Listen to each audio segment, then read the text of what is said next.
Second.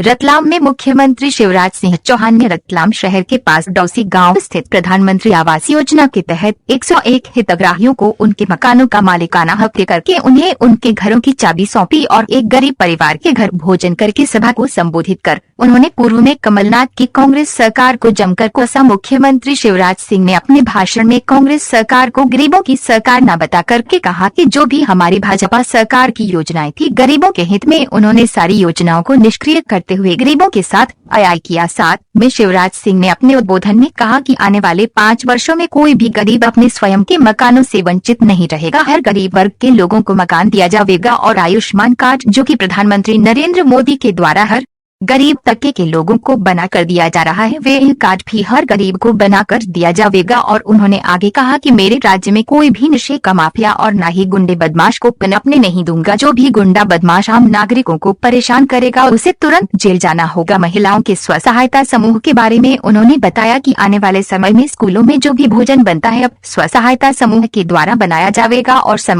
समय पर पैसों का आवंटन जारी होता रहेगा। किसान भाइयों के लिए भी उन्होंने कहा कि मेरे किसान भाई हमेशा खुश रहे, उनके लिए जितनी भी मेरी मदद हो सकेगी मैं करूंगा। जो भी उनका ऋण होगा मैं उसे माफ करने का और प्रयास करूंगा और किसान भाइयों को ऋण की आवश्यकता होने पर उन्हें मदद की जाएगी। मुख्यमंत्री के पूरे दौरे के दौरान मुख्यमंत्री शिवराज सिंह जी चौहान से नामली नगर परिषद की अवैध कॉलोनियों वाली खबर को दबाकर रखा गया, मगर फिर भी नामली नगर के कॉलोनाइजर से पीड़ित व्यक्ति ने माननीय मुख्यमंत्री को लिखित शिकायत की है। देखें शिकायत और माननीय मुख्यमंत्री शिवराज सिंह जी चौहान ने क्या कहा। मेरा नाम श्यामलाल भाटी है। मुझे पता चला कि शिवराज सिंह जी चौहान पधारने वाले हैं माननीय श्री, तो मैं गया था अपना ज़मीन की विवाद में जो चल रहा है, मैंने पूर्व में आवेदन दिया गया था, उसका कोई संशोधन नहीं हुआ है, इसलिए मैंने पुनः सीएम साहब के लिए आवेदन दिया गया है। उन्होंने आवेदन स्वीकार किया है, चलते रहे गाड़ी में हमने दिया गया है आवेदन। तो आपने जन सुनवाई में किस चीज़ को लेकर शिकायत की थी? बिना नफ्ती से जो अवैध कॉलोनी काटी जा रही थी उसके विषय में मैंने आवेदन दिया था। उसको लेकर कोई कार्रवाई नहीं हुई? अभी तक कोई कार्रवाई नहीं हुई, ना नफ्ती हुई उस जमीन की। सरकार के 2 ही लक्ष्य है, एक समाज के हर वर्ग का कल्याण, और इसलिए संबल योजना फिर से चालू कर दी। किसानों के कल्याण के लिए लगभग 83,000 करोड़ रुपया कोरोना काल में भी किसान के खाते में पहुंच चुका है या पहुंच रहा है। हमारे कई लक्ष्य हैं। एक हमारा संकल्प है 2024 तक शहर और गांव में हर घर में पीने का पानी नल जल से देंगे, स्वच्छ पानी देंगे। गरीबों के मकान, कल्याणकारी योजना फिर चालू की, पीएम स्ट्रीट वेंडर योजना और मुख्यमंत्री पथ विक्रेता योजना के अंतर्गत उनको भी पूरा सहयोग किया जा रहा है। उन योजनाओं के बारे में विस्तार से मैं बात नहीं कर रहा, लेकिन रतलाम एक बढ़ता हुआ और संभावनाओं से भरा हुआ शहर है। आज रतलाम के रोड विकास का 5 साला रोड मैप हमने बनाया है। रतलाम जिले में जितनी नगर पालिका और नगर पंचायत है उनके रोड मैप बनाने के निर्देश दिए। अनियोजित नहीं, सुनियोजित विकास होगा। गांव का विकास भी ग्राम पंचायतों का मास्टर प्लान बना के हम करेंगे। लेकिन आज जब मैं रतलाम आया हूं तो मैं बहुत बधाई देना चाहता हूं चेतन जी को, सांसद जी को, पूरी टीम को।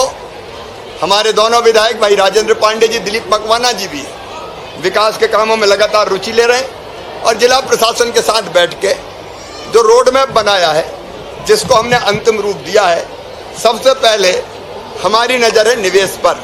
रतलाम तो पहले भी औद्योगिक नगर था, कालांतर में दिक्कतों के कारण अपनी कपड़ा मिल और बाकी चीज़ें धीरे धीरे बंद हो गई थी, लेकिन फिर से चूंकि रतलाम दिल्ली मुंबई इंडस्ट्रियल कॉरिडोर पर स्थित है और इसलिए हम लोग लगभग 1700 हेक्टेयर ज़मीन, 1800 हेक्टेयर ज़मीन की व्यवस्था नए निवेश क्षेत्र बनाने के लिए कर रहे हैं।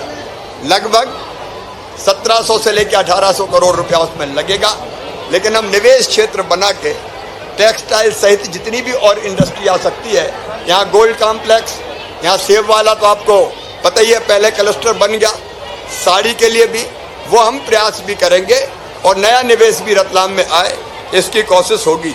शहर के जो क्षतिग्रस्त मार्ग है उनकी मरम्मत तो करनी है, लेकिन जो झुग्गियाँ हैं यहाँ उनके जगह धीरे धीरे मकान बनाने के लिए भी लगभग 125 करोड़ रुपए ये 5 साल में हम लोग खर्चा करेंगे।